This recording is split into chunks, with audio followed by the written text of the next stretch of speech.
Hello friends, आज हम बात करेंगे फ्लेक्सर रेटिनाकुलम की। तो देखिए, जैसा कि आप यहाँ पे स्केलेटन ऑफ हैंड देख रहे हैं। This is the lateral side जो कि आपको बोन दिख रही है। This is radius bone, this is the distal end of radius.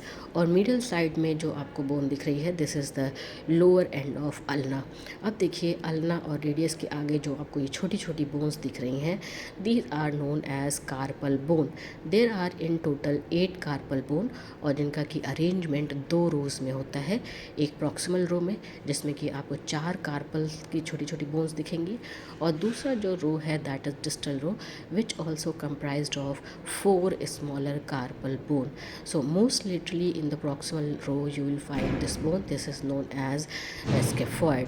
Then second bone is known as lunate, scaphoid, lunate, triquetral, and this fourth bone is pisiform. Then in the distal row the first carpal bone is trapezium, trapezoid, capitate and hamate. So on this carpal bone, the carpal bones, they are arranged in somewhat concave form. They are not lying in a same horizontal plane. They are arranged in 2 rows and there is some concavity. So this concavity is filled by the modification of deep fascia, which you can see here in green color. So this modification of deep fascia, which is basically a fibrous band, it is going to attach on these carpal bone. So this fibrous band or the modification of deep fascia is known as flexor retinaculum because it is located on the flexor surface of the wrist. That is why it is known as flexor. And retinaculum means its shape is like a band. It is band like a structure. So that is why the name given flexor retinaculum. Let's talk about the attachment of the flexor retinaculum. So flexor retinaculum is attached on the medial side. You can see here this is pisiform bone. So this rounded p-shaped bone is basically the pisiform bone. So on the medial side it is attached on the pisiform bone and also on the hook of hamate.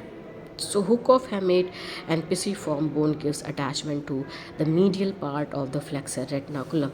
On the lateral side, it is attached to the tubercle of scaphoid and the crest of trapezium. So on lateral side, it is attached to the scaphoid bone and the trapezium bone.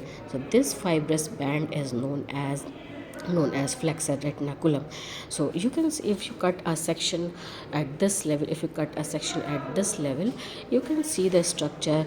Their orientation is like this. You have just cut the section at the wrist joint. So this modification of deep fascia is basically the flexor retinaculum. This flexor retinaculum on the medial side as well as on the lateral side, it gives 2 slip.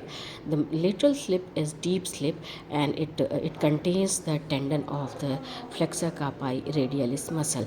The superficial slip is on the medial side and it contains the ulnar nerve and ulnar artery. So this is structural ulnar nerve and you can see here this is the ulnar artery. So this is the flexor retinaculum attached on the medial side. It is attached on the pisiform bone and hook of hamate. On the lateral side it is attached to the trapezium and the scaphoid. It gives deep lateral slip and the superficial medial slip. Superficial medial slip contains ulnar artery and ulnar nerve. The deep lateral slip contains tendon for the flexor carpi radialis muscle. So there are various. So by this attachment of the flexor retinaculum, the concavity of the carpus is converted into a tunnel, and this tunnel is known as carpal tunnel. So the main content of this carpal tunnel is median nerve. So sometimes this median nerve get entrapped into the carpal tunnel, and this lead to various symptom of the median nerve injury.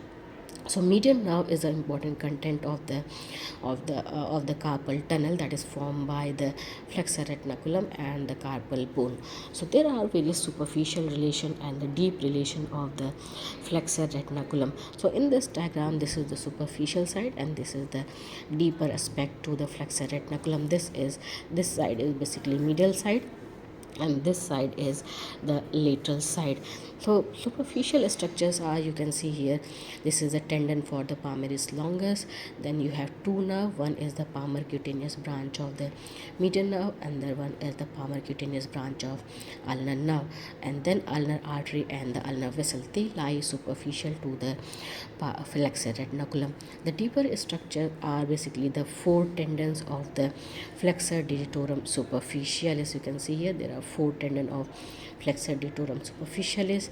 Then you have four tendon of flexor digitorum profundus, and the flexor pollicis longus is there is tendon of flexor pollicis longus, and the nerve that is median nerve.